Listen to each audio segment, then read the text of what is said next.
Shalom. Real Hebrew Israelites coming in weekend, week out, purpose and downfall of America and this society. I follow and give all praise, honor, glory, my power, Yahweh, Bashem, Shah, Bashem, Kakudash. The honors of the elders and apostles, great millstone, who well and teach well, and being greater than touch uncle brothers. And peace, blessed, all for elect, will and part of that number. I'm the brother Kodar from the Team in Chicago. We'll come back to another video. And this video is going to be entitled, Neither Jew nor Greek. All right, because we was thinking, all right, and these two young women came up, was asked questions. All right, Elder Malcolm said the one woman reminds him of his niece. Okay, one of the things that they pointed out and tried to say the Most High was dealing with the whole world was the Jew nor Greek. They said a lot more things, but the Spirit really wanted me to tackle that. So yeah, that's what I'm about to do. And let me get Galatians.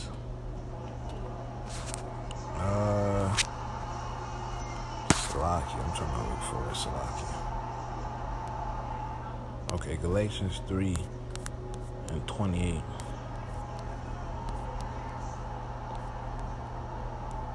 Okay, there is neither Jew nor Greek, there is neither bond nor free. Okay, there is neither male nor female, for ye are all one in Hamashiach, Yahushua. Okay, now let's get this word Greek. Okay, because if the Lord was talking about the whole world, he would have said Jew or the whole world. So why was he just bring up the Greek? And the Greek doesn't symbolize the whole world. Let's get this word Greek. It says Hellenist. And what does Hellenist mean? Helleniste. Okay, the Israelites that was in that Greek state of mind. Okay, the Israelites, all right, that was in that Gentile state of mind. They wasn't following the Lord. Now let's get the definition. It said a Greek either by nationality, whether a native of the mainland or the Greek island colonies. Okay, in a wider sense, the name embraced all nations, not Jews that made the language, custom, and learned of the Greeks their own. So the Israelites that learned the custom and made the Greek custom their own. But that's going off because that's not our custom. Okay. But they going off when it says in a wider sense, the name embraces all nations. That's not what it means. All right. The primary reference, the difference of religion and worship, man. Okay, now you have to go back into the history. Yes, the Apocrypha is canon. All right, it was taken out in 1826. If you go back to the history in 1826 by the Bible Destruction Group, when Alexander got into power, he reigned 12 years, and his generals got into, became the four kings of the regions that he took over. All right, now let's get this right here. In those days when out there of Israel, wicked men, okay, who persuaded many, saying, let us go and make a covenant with the heathen, okay, and round about us. And the scripture says to not do that. For since we departed from them, we have had much sorrow. So this advice pleased them well. Then certain of the people were so forward that they went to the king, who gave them license to do after the ordinary of the heathen, man. All right. Whereupon they built a place to exercise at the Jerusalem, according to the customs of the heathen. They started building gyms, gymnasiums. Okay, and that word gym goes to the Greek word gymnos, which means to train naked. Our people was training naked, man, etc. Hey, where do you think they get that shit from, man? That's where you get these sororities and these fraternities from, man. All right, they trying to be Greeks, but they're not. Okay. Whereupon they built a place, I already read that, and made themselves uncircumcised. So they literally made themselves uncircumcised, put the foreskin back on, It's like it. Step. They good. Esau be hating, man. Salakia. And forsook the holy covenant. Okay, forsake means to forget. Okay. And joined themselves to the heathen and were sold to do mischief, man. Okay. So that's what happened. Now, when the kingdom was established for Antiochus, he thought to reign over Egypt that he might have the dominion of two realms. That's them going into war. Okay. Now let's go on up. It says, all right. So hey, they was taking over the regions. Hey, Israel was one of those regions, man. All right. Hey, what they was doing? They was killing our people and forcing them to practice their Greek ways and etc., man. Okay. And our people was giving into it, man. And it shows to this day. Okay, now let's get this everyone's favorite. this John 3:16. Because the Lord is not the author of confusion, man. Okay?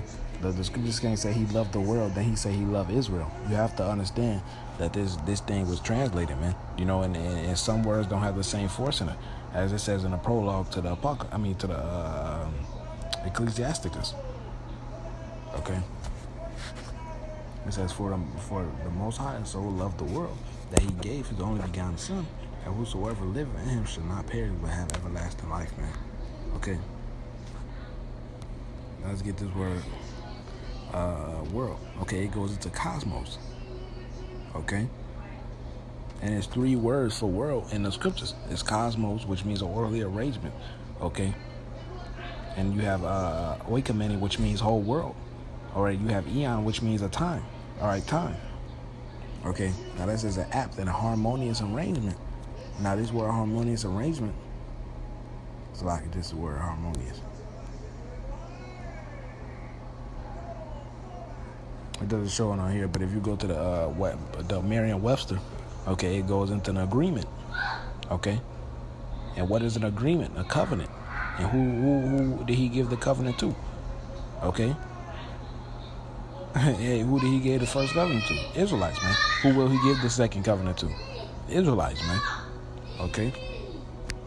And even if you read a verse, hey, close that door. Salaki.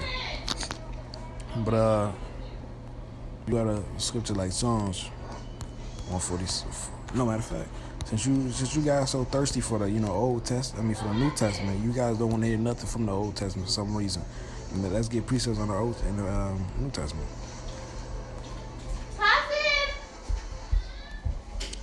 It says, John 4:22, ye worship, ye know not what. We know what we worship for. Salvation is of the Jews. So the Lord's only dealing with the Israelites, man. Okay. Now let's go to this song, man. Oh, and by the way, when it says the circumcised and the uncircumcised, all right, it could mean literal, all right, but it can also go into the Israelites that kept the laws and the Israelites that didn't keep the laws, man. Okay, because there was bougie. The Israelites that kept the laws was bougie towards the one that didn't, Psalms 147:19. He sheweth his statutes to Jacob, and his statutes his judgments to Israel. That's to Israel, okay? He have not dealt so with any nation, man. And as for his judgments, they have not known them. Praise ye Yahweh.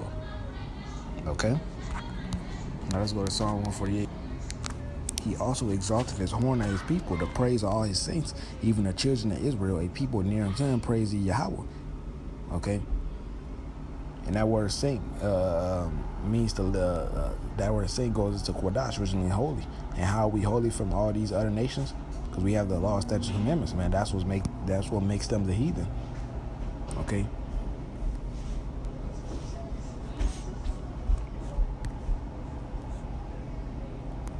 Let's go to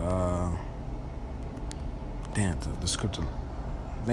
Salaki, the scripture. Matter of fact, Isaiah 40. Then I might end it with that. Isaiah 40:15. Behold, the nations are as a drop of a bucket, and are counted as the small dust of the balance. Behold, he taketh off the isles as a very little thing, man. So if you have a bucket full of water and one drop fall out, you're not gonna care about it. Okay, that's how the Lord felt about these other nations. All nations before him are as nothing, and they are counted to him less than nothing and vanity, man. Okay. So Lord willing, that tackled it. All right, the Lord is still dealing with Israel, man. Okay, he's not dealing with the whole world. But I want to give all praise, honor, and glory to Yahweh, Shema Shabbat, Shema Kakodash, Shalom, and the Bible ball sloggy for the noise, and it's noisy ass house, man. All right, but Lord willing, this video is edifying. Shalom and Bible ball.